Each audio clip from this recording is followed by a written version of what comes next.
Hi, my name is Heather. This is Saturday, October 9th, 2010, and this is my spoken English video sample for the EIPA study group. And a little background about my family is my name is Heather, my husband's name is Richard. We have two boys, Matthew is 14 and Brian is 11. So the story takes place a few years back. Matthew was about 2.5 years old. And the three of us were in Missouri visiting my grandmother, who lives on a farm in the middle of nowhere all by herself. She's a very amazing woman. That's a whole other story. But we were there for lunch. She fixed us a nice lunch.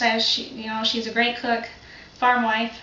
And so she pulled out some cookies for Matthew, and she said, Matthew, why don't you have a cookie? And so he took a couple bites of the cookie and immediately started scratching at his tongue, pulling on his tongue.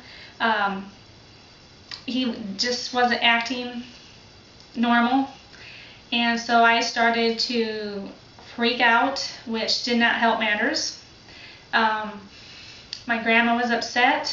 Matthew started crying. I called the pediatrician back in Iowa, and the pediatrician said to get some Benadryl in him. So what we did was call my cousin, and her name is Misha. She sent her husband to town to get some Benadryl. And so we went over to my cousin's house, and we got the Benadryl in Matthew really fast. Well, as fast as we could. And the doctor had said that the worst symptoms occur right away, or in the first few minutes. And so the worst symptoms that we saw were the swelling, there was some vomiting, the itching and pulling and just crying.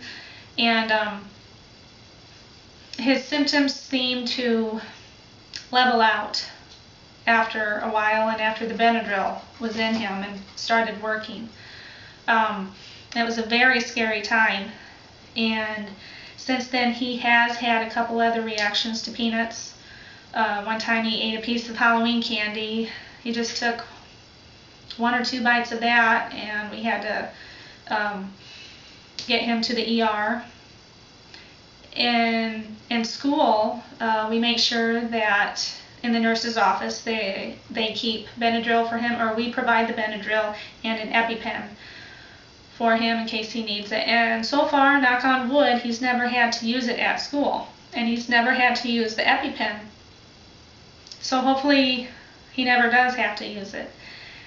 We had him retested for allergies at the dermatologist a couple years ago, and his peanut allergy reaction diminished from the first time that we had him tested, but the cashew reaction increased.